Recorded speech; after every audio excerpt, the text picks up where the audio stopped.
Rozprávky z dediny. Otvorené vrátka. Na gazdovstve Sedmokráska dával pozor pes. Staral sa o to, aby všetko bolo v poriadku. Jedného dňa však čosi nesedelo.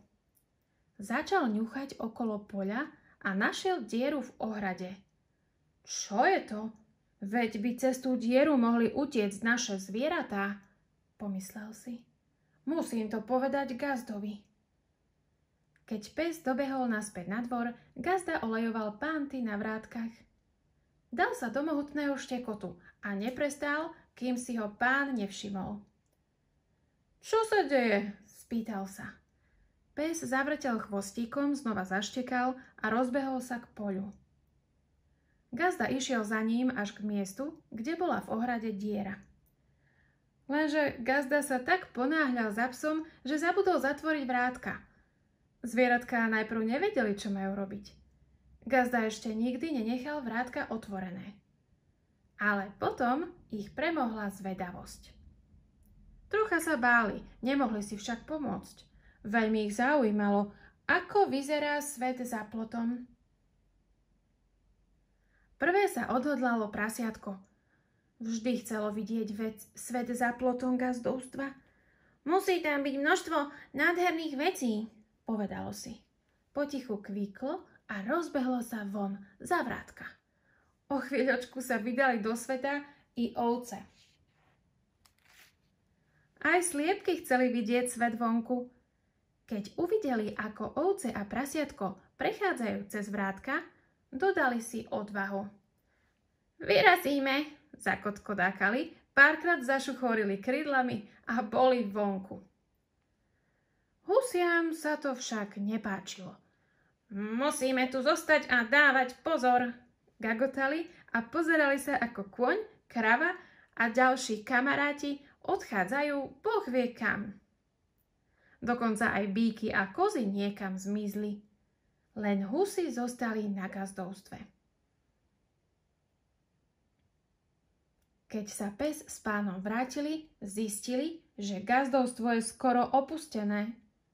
Potom si gazda všimol otvorené vrátka. Ale nie, nariekal. Všetky zvieratá nám zutekali. Musíme ich nájsť a priviesť domov. Veď vonku na ne striehne veľké nebezpečenstvo. Gazda nečakal, vybehol cez vrátka a hnal sa po ceste k mestu. Pes mu bol v pätách a hlasno štekal. Aj on mal o svojich kamarátov strach. Nemuseli bežať ani ďaleko. Ovcu našli kúsok za plotom.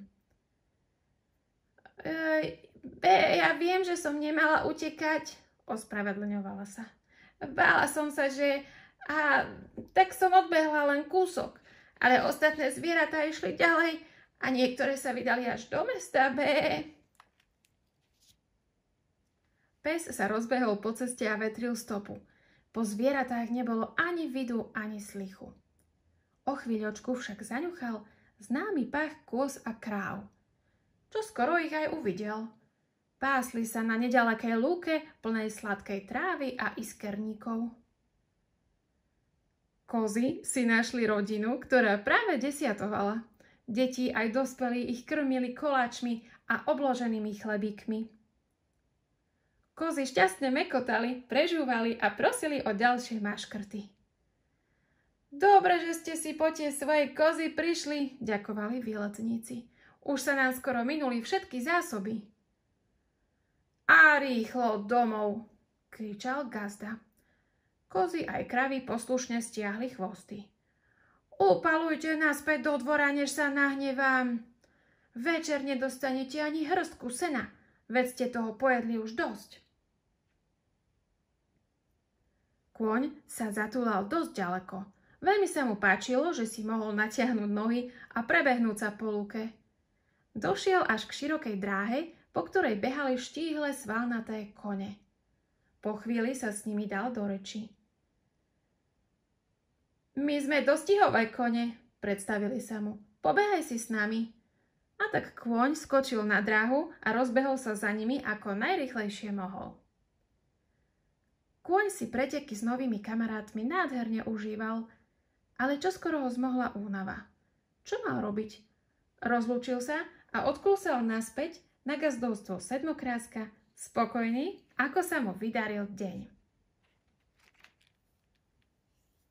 Za to sliepky sa v rušnom meste skoro stratili. Všetok ten zmetok, prach a čudné pachy, to nebolo nič pre ne. Okolo nich svišťali malé aj veľké autá a sliepkam to naháňalo strach.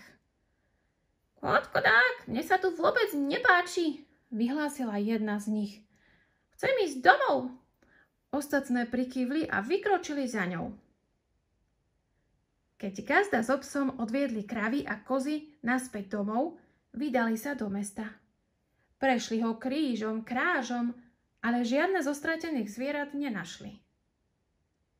Naraz sa z obchodu, kde sa predávali šaty, ozvalo jačanie.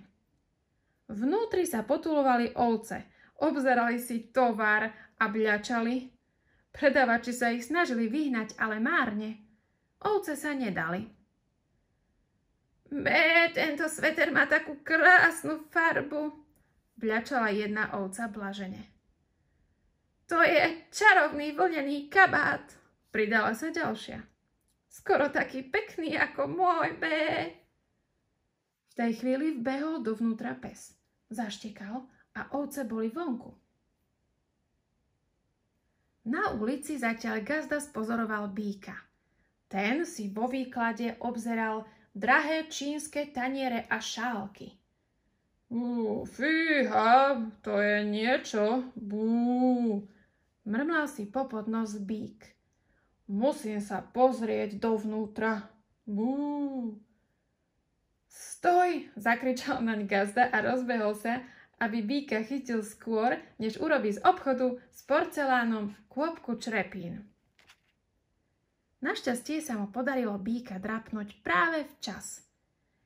Býky a čínsky porcelán, to nejde dohromady, vydýchol si, keď viedol sklamaného býka preč. Prasiatko našli až nakoniec. Pozeralo sa na televízor, ktorý svietil cez výklad. Kvik, také niečo si musím zaobstarať, premýšľalo, ešte keď ho gazda s obsom hnali smerom ku gazdovstvu. Cestou domov stretli vydesené kuriatka. Píp, už nikdy nepôjdeme von, pípali vystrašene. A tak sa nakoniec všetci ocitli zasa na dvore. Len čo sa za nimi zavreli vrátka, prišla gazdina. Bola na nákupoch v meste a začula, že sa tam dejú čudné veci. Nebudeš mi veriť, keď ti poviem, čo som dnes zažil, smial sa gazda, keď ju privítal. Tú noc všetky zvieratá spali, ako keď ich do vody hodí. Ale ešte než zaspali, rozprávali sa o tom, že aj napriek všetkým tým dnešným dobrodružstvám nie je na svete lepšie miesto, než gazdovstvo, kde sú doma.